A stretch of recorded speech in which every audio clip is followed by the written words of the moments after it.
अगर किसी रास्ते में कुछ गड़बड़ी आ जाए तो दिशा बदल दो, दशा बदल जाती है, वरना दुर्दशा हो जाती है। मैं प्रशांत शुक्ला आज आप लोगों के लिए लेके आया हूं कि what went wrong in half yearly examination of grade 11th as well as in grade 12th।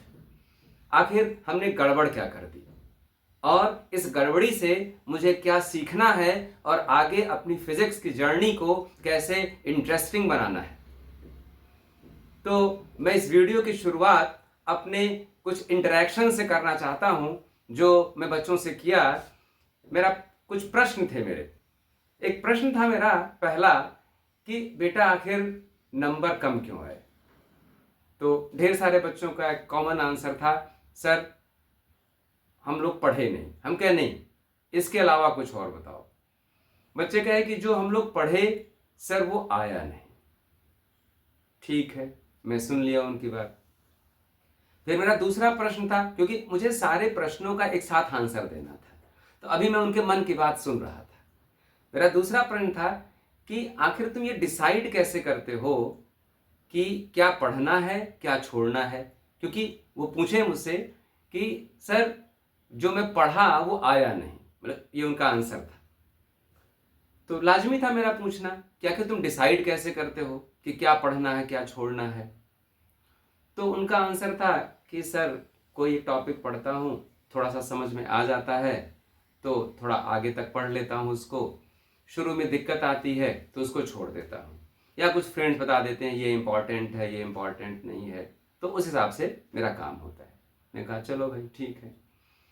मेरा तीसरा प्रश्न था कि फिजिक्स में मेन प्रॉब्लम कहाँ आ रही है तुम लोगों को। Sir numericals. चलिए भाई, सब क्वेश्चंस उनके मैं सुन रहा हूँ, उनकी प्रॉब्लम सुन रहा हूँ। फिर मेरा चौथा प्रश्न था कि आखिर आपके रिसोर्सेज क्या हैं, किस चीज से पढ़ते हो आप। कैसे वाली बात बाद में है, किस चीज से आप पढ़ते हो। सर स्कूल का थोड़ा सा ध्यान दीजिएगा, थोड़ा सा स्कूल का, थोड़ा सा मतलब ऑफलाइन ट्यूशन, थोड़ा सा ऑफलाइन, कुछ ऑनलाइन, ऐसे ही मैं पढ़ता हूँ। ठीक है भाई। तो इन सारे उनकी समस्याओं को मैं इस वीडियो में बिंदुवार ढंग से मैं आंसर करने की कोशिश करूँगा। तो बच्चों, मैं आपकी सबसे आखिरी प्रॉब्लम को सबसे पहले डिस्कस करना चाहता हूँ। वो ये कि आप अपने रिसोर्सेज का, अपने टीचर्स का सिलेक्शन कैसे करो, कैसे आप पता लगाओगे कि हाँ ये चीज़ ऑथेंटिक है, इससे आपका काम आसानी से हो जाएगा। तो सबसे पहले तो आप ये चेक करें, ये देखें कि जहाँ भी आप पढ़ रहे हो, टीचर्स पढ़ा रहे हैं, वो सबसे पहले क्या किसी टॉपिक की शुरुआत किसी रियल लाइफ सिचुएशन से करते हैं। ऐसा तो नहीं कि एंगुलर मोमेंटम जैसी थोड़ी हाइपोथेटिकल चीज़ को बिल्कुल वो फार्मूले से और डेफिनेशन से बताते हैं।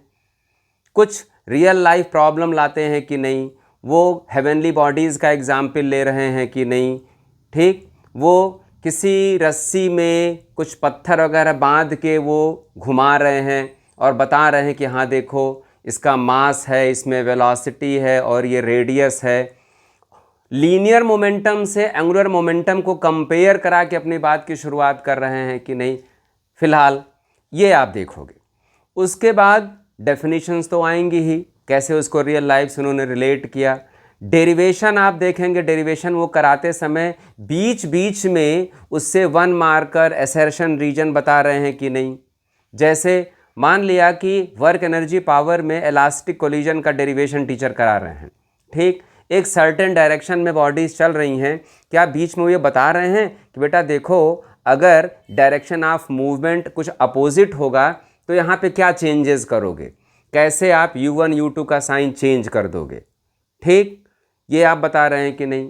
परफेक्टली इलास्टिक कोलिजन वो बता रहे हैं, कोफिशिएंट ऑफ रेस्टिट्यूशन, उसका रियल लाइफ एग्जाम्पल दे रहे हैं कि नहीं। मतलब मैथ्स, फिजिक्स और रियल लाइफ, ठीक है, ये बीच बीच में चलनी चाहिए, ठीक, साथ साथ भी चलती है ये।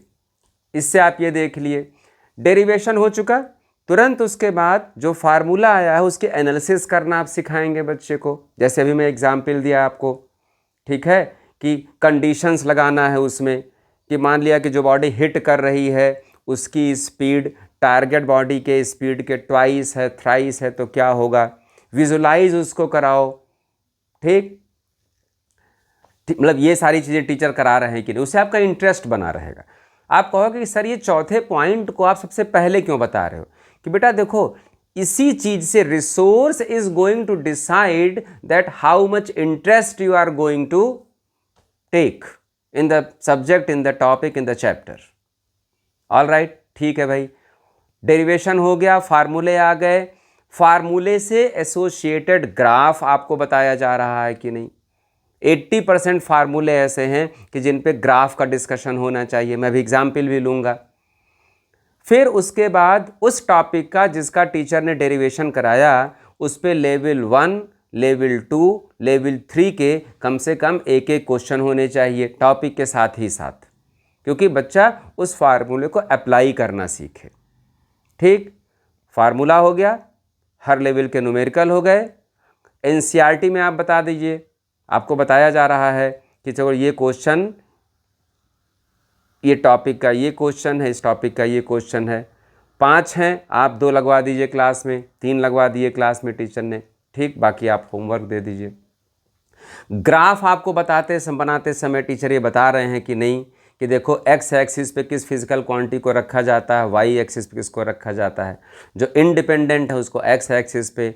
देखो बेटा इस फार्मूले में ये इंडिपेंडेंट है इसलिए इसको मैं एक्स पे रख रहा हूँ, ये डिपेंडेंट है इसको वाई पे रख रहा हूँ। खैर ये आपको पता लगाना, ये देखना है, अटेंटिव रहना कि हाँ ये सारी चीज़ें हो रही कि नहीं, तब आपका रिसोर्स जो है आपका कंप्लीट माना जाएगा। ठीक है, अब इसके बाद आप देखेंगे कि जब चैप्टर ख़त्म हो गया है, ठीक, ऐसे सारे टॉपिक्स आप पढ़ रहे हो, चैप्टर ख़त्म हो गया, फिर बाद में टीचर आपसे सारे फार्मूले इक्वेशंस की समराइज करने के लिए आपको कहते हैं कि नहीं, कि बेटा आप इन सारे फार्मूलों को याद है तो अच्छी बात है, नहीं याद है तो उनका एक टेबल बनाओ आप। अब बात आती है लास्ट स्टेप की, कि मिसलीनियस, क्योंकि देखिए पहली बार टीचर ने क्या किया, टॉपिक के साथ 2 न्यूमेरिकल लगवाए, आपके लिए कोई चैलेंज नहीं था। ठीक है सर, ये टॉपिक पढ़ाए हैं, ये न्यूमेरिकल इसी फार्मूले पे बेस्ड होगा। Now the chapter is finished. Now the challenge is you have to identify, okay, this numerical is from this topic. This numerical will be solved by with help of that formula. तो ये identification, क्योंकि exam में सबसे बड़ा challenge क्या होता है, identification of the topic. ठीक, तो अगर इतनी सारी चीज़ें हैं तो आप जान जाओ कि आप सही टीचर के साथ हो। बात आती है कि नहीं सर प्रैक्टिस के लिए भी हमको ऐसे कुछ बता दीजिए आप, कौन सा ऑथेंटिक सोर्स है, सेम टू सेम, कि हर लेवल के क्वेश्चंस हैं कि नहीं, टीचर ने आपको बता दिया, उससे आपको पता चल गया हाँ यार देखो सर ने ये पढ़ाया था, इस टाइप का क्वेश्चन तो इस बुक में नहीं है, तो उससे आप बुक का सिलेक्शन कर लेंगे। ठीक है, इस वीडियो में पर्टिकुलरली मैं किसी 1-2 बुक का नाम नहीं बताना चाहता हूँ, लेवल वाइज आपको बुक देखना है। ठीक, आपको बेसिक्स क्लियर हैं, टीचर ने ये तीनों लेवल के क्वेश्चंस करा दिए, कोई आपके पास रेफरेंस बुक है, एस एल अरोरा है, प्रदीप है, आप देख लिए, MTG के बुक्स हैं आप देख लिए, ठीक, वो भी आप कर ले रहे हो, आप SC वर्मा साहब पे आ जाओ, आप हेलिडे रेसनिक आप कर लीजिए। लेकिन ये डिपेंड करता है कि जो आप पढ़ रहे हो वो 3 दिन बाद 4 दिन बाद आप चेक करें कि वो चीज़ें भी दिमाग में हैं कि नहीं। ठीक है, भूलने की प्रवृत्ति होती है, कुछ बच्चे बहुत दिनों तक चीज़ों को नहीं रख पाते, तो ठीक अपना लेवल डिसाइड कर लो, बढ़ाओ लेवल लेकिन धीरे धीरे। ठीक है, अब मैं आ रहा हूँ इस बात पे कि न्यूमेरिकल्स में प्रॉब्लम क्यों होती है, न्यूमेरिकल्स टफ क्यों लगते हैं। इसका सबसे बड़ा कारण ये है कि डेरिवेशन के बाद बच्चे मोस्टली एप्लीकेशन पार्ट वाला काम नहीं करते, जो मैं अभी बताया था कंडीशन लगाना और सारी चीज़ें, वो सीधे न्यूमेरिकल पे आ जाते हैं, इसलिए न्यूमेरिकल में प्रॉब्लम होती है। दूसरी बात क्या, दूसरा कारण क्या है कि न्यूमेरिकल्स वो लेवल वाइज नहीं करते। फॉर एग्जाम्पल वो सीधे आ गए कि इंक्लाइंड प्लेन पे स्प्रिंग लगी है ऊपर किसी फिक्स्ड पॉइंट से और स्प्रिंग के दूसरे एंड पे मास सस्पेंडेड है, वो हुक्स लॉ नहीं किए, F = kx नहीं किए। हुक्स लॉ के बाद वो potential energy stored in spring half kx² या हाफ F × x या हाफ F²/k, अलग अलग उसके फार्मूले वो नहीं देखे, वो अलग अलग फॉर्म नहीं देखे, वो डायरेक्ट लेवल 3 पे आ गए। कोई क्वेश्चन बैंक उठाया था उन्होंने और उसमें लेवल वाइज क्वेश्चन नहीं था, वो कुछ टफ क्वेश्चंस थे, वो करना शुरू कर दिए, तो प्रॉब्लम हुई। तो स्टेप वाइज आप करेंगे, सिलेबस आप रखेंगे। मैं अपने क्लास 12th की वीडियो में बताया था, फिर यहाँ बता रहा हूँ कि हर बच्चे के टेबल पे एक फ़ाइल होनी है, उस फाइल में CBSE करिकुलम होना है। करिकुलम में केवल टॉपिक्स दिए जाते हैं मोस्टली। आप अपनी रेफरेंस बुक से, NCERT से सब टॉपिक्स भी लिख लीजिए, ठीक। और आप एक लिस्ट बनाते चलें कि हाँ इस टॉपिक के बाद ये है, ये है, ये है।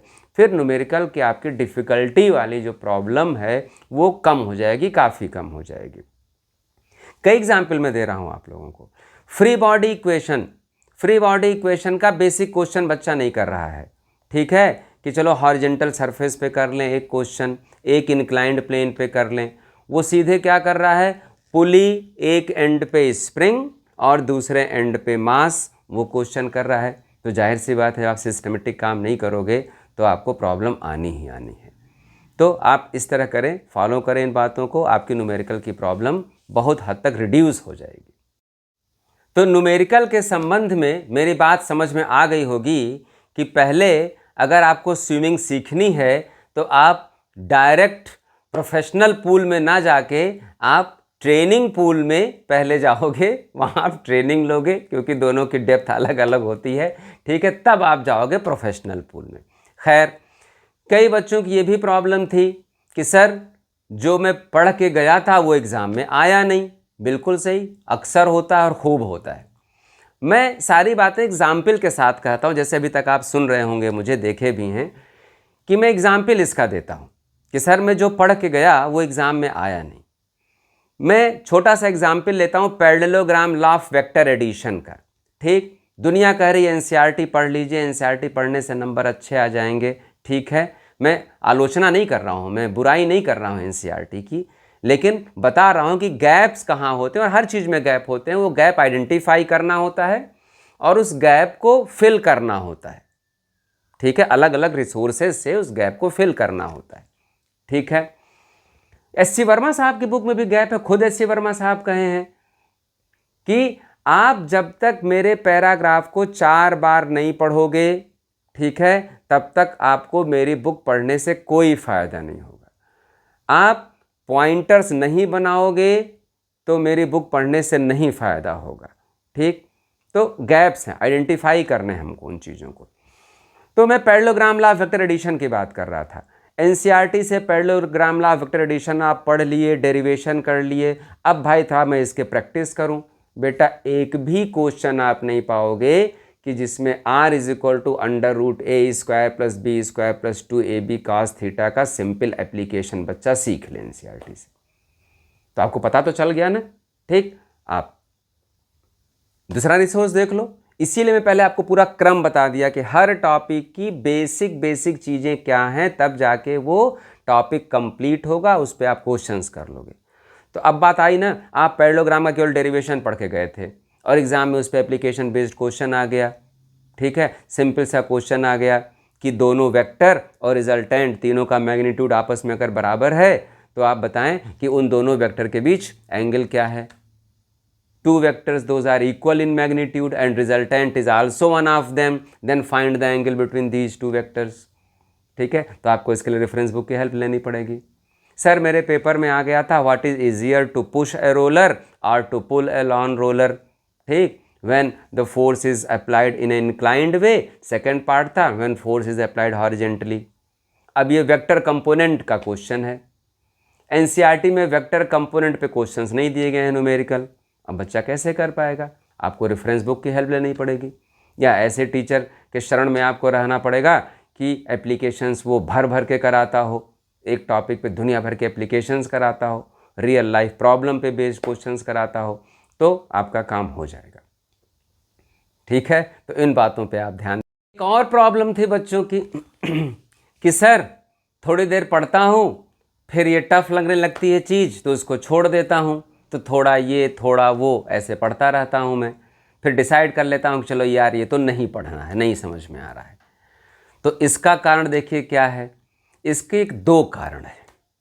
एक तो ये कि आप फिज़िकली और मेंटली थके हुए होते हो, थोड़ा फटीगनेस होती है। ठीक है, इसके लिए आपको क्या करना है कि जो कहा जाता है ना कि हेल्थ इज़ वेल्थ, तो थोड़ा सा फिटनेस अपनी ठीक ठाक करो, खाने पीने का हिसाब आप ठीक रखिए। नहीं कि आप ट्यूशन जा रहे हैं, कोचिंग जा रहे हैं तो उल्टी सीधी चीज़ आप बाज़ार से खा के आ गए, आपका तबीयत ख़राब हो जाएगा। आपकी नींद पूरी नहीं हो रही है, दुनिया भर के गेम्स होम्स की बात क्या इस वीडियो में डालूं, ठीक है, सब जानते हो क्या कमज़ोरी है। ठीक है, कंट्रोल करेंगे। ठीक है, तो आपको नींद पूरी लेनी है। ठीक, आप सब कुछ ठीक कर रहे हो, खाने पीने का हिसाब भी आपका ठीक है, but you are feeling tiredness, तो आप एक हेल्थ चेकअप करा लो।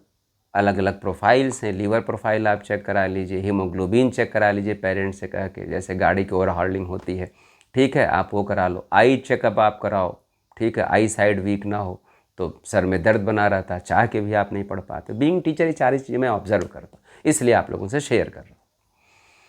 ठीक, मेंटल फटीगनेस है, वो सब चीज़ें आपस में लिंक हैं।